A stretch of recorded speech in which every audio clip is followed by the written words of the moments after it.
providing resources, and just know that we're deeply appreciative. So thank you. Thank you, Mayor. And I am here in Augusta to thank all of the folks who are here on the ground doing this extraordinary work. And you know, I've been reading and hearing about the work you've been doing over the last few days, and I think it really does represent some of the best of what we each know can be done, especially when we coordinate around local, state, and federal resources to meet the needs of people who must be seen, must be heard. These are very difficult times, and in a moment of crisis, I think that really does bring out the best of who we are, and you each epitomize that important and good work. So I'm here to thank you and to listen. And Senator, I want to thank you for the work that you've been doing on behalf of the state, because I know you've been talking to me and the President and many others about making sure that the federal resources get to this beautiful state. So thank you all. And Mayor, I am now listening. All right. Okay. Thank you, Madam Vice President. Thank you for the press for joining us. And now we will excuse you from the room so we can get down to business. Okay, everybody, thank you very much. Say thank you all. You all are doing God's work right now. And I know many of the people in this room, you are members of this community.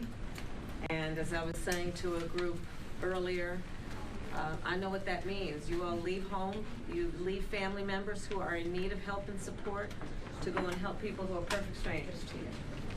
And you do this work in these moments of crisis around the clock with an intention and with a level of care and love for community that is unmatched. And so I'm here to thank you. I know these are long days for you. I know these are days when folks are looking in your eyes to be convinced that everything's going to be okay. And sometimes you're sure of that, and sometimes you're not. But you give people a level of confidence in the fact that there are folks who care about them and are working around the clock to make sure they're okay. And that's some of the most noble work anybody can do. So I came by to not distract you from your work, but just to say thank you. And please take care of yourselves, okay? All right, I'll see you later. Thank you.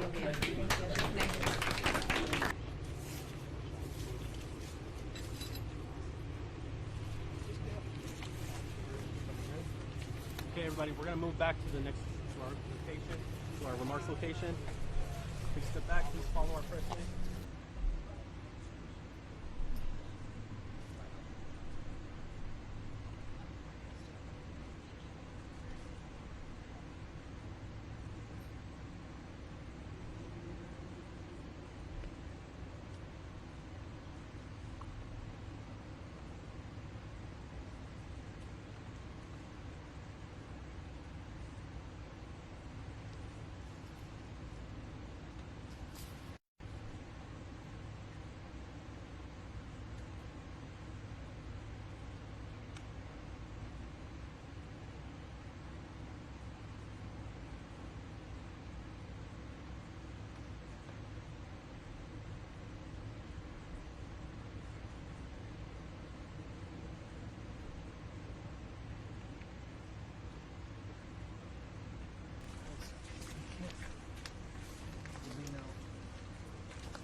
So I'm here in Augusta to first and foremost thank the federal, state, and local leaders. Mayor, I want to thank you for your leadership in particular on the ground. I am here to personally take a look at the devastation, which is extraordinary, and it is particularly devastating in terms of the loss of life that this community has experienced, the loss of normalcy, and the loss of critical resources. And so I'm here today to thank all of those who are working to get folks the support and the relief that they so desperately need and so rightly deserve. And that includes the fact that still in this community, up to 60% of the residents here do not have power. Many have been without running water for at least a couple of days now. Many have water but no hot water. I was just talking with one of the members of the community and her daughter who lost her husband. And there is real pain and trauma that has resulted because of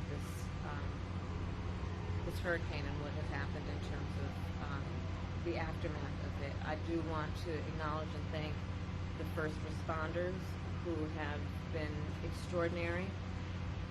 Having met with them, they are the kind of folks that are the heroes in moments of crisis, who do extraordinary work that is about lifting up other people.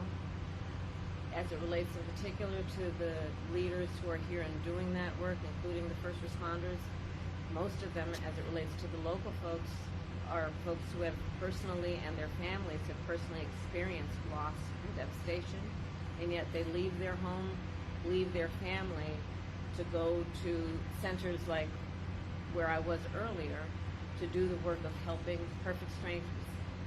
And it really does highlight the nobility of the kind of work that these public servants have dedicated themselves to, which can be in moments of crisis like this so selfless in the way that they do that work.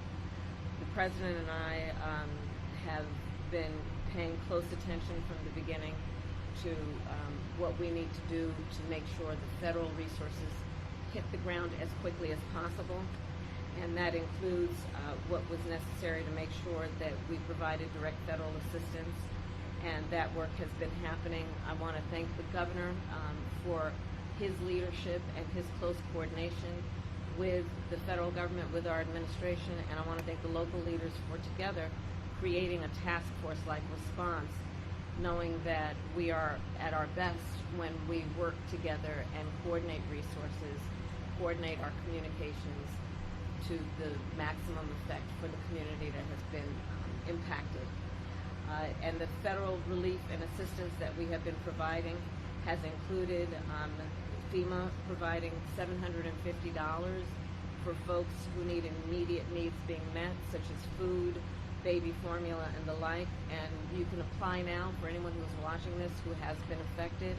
There are FEMA personnel who are going door to door to interact personally with folks, especially those who do not have electricity.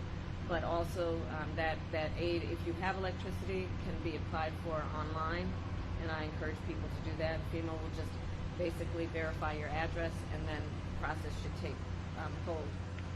FEMA is also providing tens of thousands more dollars for folks to help them be able to deal with home repair, to be able to cover a deductible when and if they have insurance, and also hotel costs. Today I'm also announcing that the President has approved the governor's request for 100% federal reimbursement of local costs. And Mayor, as you have pointed out, the burden to local governments, including the state government, is pretty immense. And so by announcing today and making the dedicated resources to cover 100% of local costs, will have a huge impact on our ability to get relief to people as quickly as possible. And that will include, for example, what the federal government will do to reimburse local and state governments around issues like debris removal, which you can see just up and down this street, much less in other areas of the state and in the region. This is a big issue. I was speaking with one of the residents of the community who needs that big tree removed so she can actually get to work and make sure that her child is able to get to school when the schools reopen. So this is a very big part of the recovery process. That money of the federal reimbursement will also help with emergency services that are now being provided by the state, so that they can be reimbursed and then have the resources to keep providing those emergency services. Also, we will be covering the local government costs for food, water, and shelter. Again, resources that are desperately needed by the members of this community. And so my final point to the residents of this community and the region is that we are here for the long haul. There is the work that we have done together that was the immediate response, well, preparation for, and then the immediate response after. But there's a lot of work that's going to need to happen over the coming days, weeks, and months. And the coordination that we have dedicated ourselves to will be long-lasting to get families, to get residents, to get neighborhoods back up and running. And my last point is this. I think that in these moments of hardship, one of the beauties about who we are as a country is people really rally together and show the best of who they are in moments of crisis. And we've seen that throughout the region, where communities are coming together, where people are helping perfect strangers, where they are providing food, water, shelter for their neighbors, and that neighbor may be somebody they've never met before, but are doing the work of helping each other out. And I think it really highlights the fact that the vast majority of us have so much more in common than what separates us, and that the best of the strength of who we are is we come to each other's aid in a time of need. So I thank everyone for doing that kind of work every day. And with that, there is more work to be done. Thank you all. An update on the death toll, Madam Vice President, or on people who are missing? I did receive updates in terms of what's happening in the state, and so far the number looks to be 33. The mayor was just sharing with me 7 alone in Augusta Richmond County. So the numbers are coming in, and part of the challenge of being accurate at this moment is that there are still so many areas that are remote, also rural areas, areas that are not easily accessible. So the assessment of the damage is being done across the board, and of course the highest priority is to locate and determine individuals, people who are in need, and making sure we're getting to them as quickly as possible. Okay, thanks everybody. We're going to move. If you just follow our press lead this way.